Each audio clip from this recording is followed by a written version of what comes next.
Les personnes riches me disent souvent « Ne dites pas aux gens ce que vous savez, Robert. Gardez les pauvres. » Mon père riche avait l'habitude de dire « À partir du moment où tu reçois un salaire, tu te mets à penser comme un employé. À partir du moment où vous acceptez de recevoir un salaire, votre cerveau se met à fonctionner différemment. » Et c'est ça le piège. Les entrepreneurs travaillent gratuitement. Le système scolaire est conçu pour vous apprendre à devenir salarié, docteur ou avocat. Il est conçu pour que vous deveniez un spécialiste. Mais l'école ne vous apprend rien sur l'argent. Il y aura toujours des pauvres parce qu'en vérité, tout part de ce constat. Quand les gens disent « je ne peux pas me le permettre » ou « je ne peux pas faire ça », ils décident inconsciemment de se coucher devant le système. C'est un acte de soumission. Parce qu'on devient ce à quoi on pense. J'ai rencontré tellement de personnes qui disaient « non, je ne peux pas faire ça ». Je ne peux pas me le permettre, ou je ne pourrai jamais gagner autant d'argent.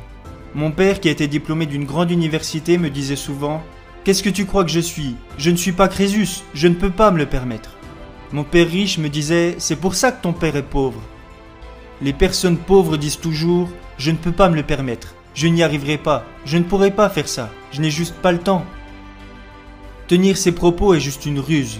C'est un moyen d'éviter de faire face à ses responsabilités. C'est un piège parce que c'est tellement facile de dire « je ne peux pas me le permettre » ou « je suis trop fatigué » ou « je n'ai pas le temps d'aller à la salle de sport ». Toutes ces phrases, ce sont juste des excuses. Bien sûr que si vous avez le temps d'aller à la salle de sport. La vérité, c'est que l'être humain est un être paresseux. Mon père riche avait une mentalité différente. Au lieu de dire « je ne peux pas me le permettre », il préférait dire « comment puis-je me le permettre ? Comment puis-je faire pour gagner plus d'argent ?» Une affirmation ferme l'esprit alors qu'une question ouvre l'esprit. Alors quand vous dites « je ne peux pas me le permettre », votre esprit se referme et se barricade. Vous devenez ce que vous affirmez. Les gens actuellement qui sont tranquillement chez eux et qui ont des problèmes d'argent, ou qui se morfondent de ne pas avoir assez d'argent et qui ne font rien pour que ça change, ça m'attriste vraiment. Parce que ok, l'argent ne fait pas le bonheur et certaines personnes gagnent beaucoup d'argent, mais sont quand même malheureuses parce qu'elles n'aiment pas ce qu'elles font. Ça, c'est une vieille croyance qu'on nous apprend depuis tout petit. L'argent ne fait pas le bonheur. Quand on me dit ça, je réponds « donc la pauvreté fait le bonheur ?» Et on me répond « bah non ». Vous voyez, il n'y a absolument aucun rapport entre les deux. On peut être heureux et pauvre, mais on peut aussi être heureux et riche. Et ne nous voilons pas la face. Le gars qui galère à payer ses factures chaque mois et qui a découvert le 10 du mois, a-t-il plus de chances d'être heureux que le gars qui a vendu sa société et qui voyage à travers le monde à la découverte de nouvelles plages? Permettez-moi d'en douter. On vous a probablement appris à l'école à vous trouver un travail et à travailler dur, sinon vous ne serez jamais riche. Et on vous a sans doute dit que les riches sont méchants et tout ce genre de trucs. Vous savez, la pauvreté c'est comme un héritage familial, elle se transmet. Tant que vous ne changerez pas votre état d'esprit, l'argent ne viendra jamais à vous. C'est ce que l'on voit avec les gens qui gagnent à la loterie ou avec les gens qui héritent soudainement d'une grosse somme d'argent d'un oncle qu'ils n'ont jamais vu de leur vie. Peu importe leur situation, ils auront toujours les mêmes problèmes. Parce que même si certaines personnes arrivent à avoir subitement plus d'argent, il n'en demeure pas moins que leur mindset sera toujours calibré sur la façon de penser des pauvres. Si vous êtes pauvre, vous serez toujours pauvre. La seule façon de changer est de changer la fréquence de votre état d'esprit. C'est très dur pour les gens de comprendre que si vous gardez le même mindset, l'argent disparaîtra aussi vite qu'il est arrivé. C'est ce qui se passe avec beaucoup de sportifs de haut niveau. Ils gagnent des millions de dollars pendant leur carrière et une étude a montré récemment que 65% d'entre eux sont ruinés dans les 5 ans qui suivent la fin de leur carrière. Ça arrive parce que la plupart viennent de familles pauvres. C'est quelque chose d'assez effrayant, n'est-ce pas? Si vous ne voulez pas comprendre ça, alors je ne peux pas vous aider. Vous savez, j'ai connu énormément de malchance tout au cours de ma vie. J'ai fait face à des crashs financiers et certaines personnes ont profité de ces moments de faiblesse pour me poignarder dans le dos. Mais tous ces moments durs sont devenus avec le temps des bons moments parce qu'ils m'ont permis de grandir et d'acquérir de l'expérience. Donc pour moi, les erreurs que j'ai commises et les moments délicats que j'ai traversés ont toujours été une bonne chose. Parce que les personnes qui ont peur de faire des erreurs n'avanceront jamais dans la vie. Et malheureusement, tout au cours de notre cursus scolaire, on nous note sur le nombre d'erreurs qu'on commet. C'est d'une absurdité quand on y pense. La raison pour laquelle la plupart des gens sont pauvres est qu'ils n'ont jamais échoué. Vous savez, ils agissent tellement prudemment qu'ils ne se sont jamais trompés, parce qu'ils ne sont jamais sortis de leur zone de confort. Ils font juste comme on leur a appris à l'école. Ils suivent les règles. Donc, ils n'ont jamais rien appris de l'échec. C'est pour ça que je pense que le système scolaire est complètement dépassé. Ce qu'ils font des jeunes aujourd'hui, c'est ce qu'on appelle de l'anti-éducation. Le jeune gars diplômé qui se dit « J'étais un super élève, j'ai un bon diplôme, mon avenir s'annonce radieux ». Il a l'impression que le monde lui appartient. Mais quand des difficultés se dressent sur son chemin, il se dit que c'est injuste et il abandonne. Les gens disent parfois que l'argent n'est pas important pour eux. Laissez-moi vous dire que si l'argent n'est pas important pour vous, il ne se préoccupera jamais de vous. Ça va dans les deux sens.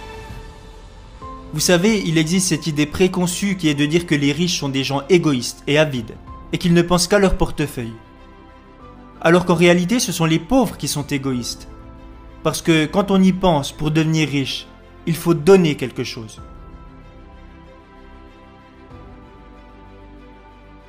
J'ai vendu tout type de produits et j'ai investi massivement dans l'immobilier. Mais ce que j'ai aussi fait à travers tout ça, c'est créer des emplois pour permettre à des gens de vivre et de nourrir leur famille. C'est pour ça que je suis riche aujourd'hui. Les personnes égoïstes ne produisent rien. Einstein disait que l'imagination est plus importante que la connaissance. Mais la connaissance permet d'avoir plus d'imagination. Je pense que ce qui manque à la plupart des gens, c'est d'avoir de vraies connaissances du monde des affaires. Comme comment tenir une comptabilité, avoir des connaissances sur la fiscalité, sur les taxes, sur le marketing. Il vous faut savoir tout ça pour réussir, et malheureusement vous n'apprenez rien de tout ça à l'école. La plupart des professeurs n'ont pas ou peu de déontologie éducative. Ils enseignent des sujets qu'ils ne pratiquent pas eux-mêmes. Moi j'appelle ça des usurpateurs. Un usurpateur est quelqu'un qui a juste besoin d'un job. Il vous enseigne comment, en cirant les pompes de votre boss, vous pourrez gravir les échelons. Mais ils ne connaissent pas vraiment ce qu'ils enseignent. Dans la vie, l'une des choses que je conseille aux gens, c'est de savoir identifier les vrais professeurs et les usurpateurs. Elon Musk a dit un jour qu'un dealer de quartier a plus de connaissances sur la façon de gérer un business qu'un professeur d'école de commerce. Un faux professeur est quelqu'un qui ne pratique pas ce qu'il enseigne. Il y a des professeurs qui enseignent le business dans les grandes écoles de commerce, mais qui n'ont jamais créé un seul business. Un vrai professeur est quelqu'un qui fait ce qu'il enseigne chaque jour. C'est pour ça que notre système éducatif a créé des étudiants qui sont faibles. Les gens me demandent souvent « Pourquoi est-ce que tu ne donnes jamais d'argent aux pauvres ?» Le problème, si je me mets à donner de l'argent aux pauvres, c'est que ça créera encore plus de pauvres. Donnez à un homme un poisson et il pourra se nourrir un jour. Apprenez-lui à pêcher et il se nourrira toute sa vie. Si vous donnez un poisson à un homme, beaucoup de gens viendront vers vous pour vous demander à leur tour un poisson. Alors que si vous leur apprenez à pêcher, ils deviendront les maîtres de leur propre destin. Et la réalité, c'est que si nous ne brisons jamais nos habitudes, nous ne pouvons pas changer. Mais l'école ne nous apprend pas ça. L'école nous apprend l'opposé de tout ça. Comme je l'ai déjà dit, le système scolaire ne nous apprend pas à perdre. Ce que j'ai l'habitude de dire aux jeunes qui viennent me demander des conseils, c'est de construire leur propre jeu afin d'être soumis à leurs propres règles. Parce que si vous faites la même chose que tout le monde en suivant les mêmes règles que tout le monde, comment pouvez-vous espérer avoir des résultats différents ? Donc mes deux principales sources de revenus sont numéro 1, les business et numéro 2, l'immobilier. Je pense que le business et l'immobilier sont le combo ultime pour s'enrichir. Ce que je vous dis vous donne un avantage certain sur les employés, parce qu'eux ne savent pas comment faire pour gagner plus d'argent. Vous savez, beaucoup de personnes préfèrent rester gentiment là, à attendre et à regarder le temps passer, plutôt que de créer leur propre business. Si je pouvais avoir un téléphone magique qui me permettrait de parler au jeune homme que j'étais à 20 ans, je pense que je lui dirais « Profite pleinement de la vie et n'aie jamais peur de prendre des risques ». En réalité, tout ce que j'ai fait au cours de ma vie n'a jamais vraiment eu de sens. J'ai quitté un job où j'étais payé 120 000 $ par an à travailler dans un bureau pour partir me battre au Vietnam et gagner 200 $ par mois. J'aurais pu mourir là-bas et ne jamais revenir. Vous voyez, ça n'avait aucun sens, mais je peux vous assurer que c'était la meilleure décision que je pouvais prendre à l'époque. Malheureusement, ce que font la plupart des jeunes, c'est qu'ils laissent leurs parents dicter leur vie au lieu de suivre leur propre instinct. et ils les écoutent parce qu'ils ont peur d'échouer. Alors qu'en réalité, l'échec fait partie intégrante du succès. Si vous regardez par exemple quelqu'un comme Thomas Edison, il a échoué des milliers de fois avant de réussir à créer l'ampoule à oxygène. Notre système scolaire nous punit quand nous commettons des erreurs. C'est pour ça qu'il y a tant de personnes qui ont peur de faire des erreurs et qui ont peur d'échouer.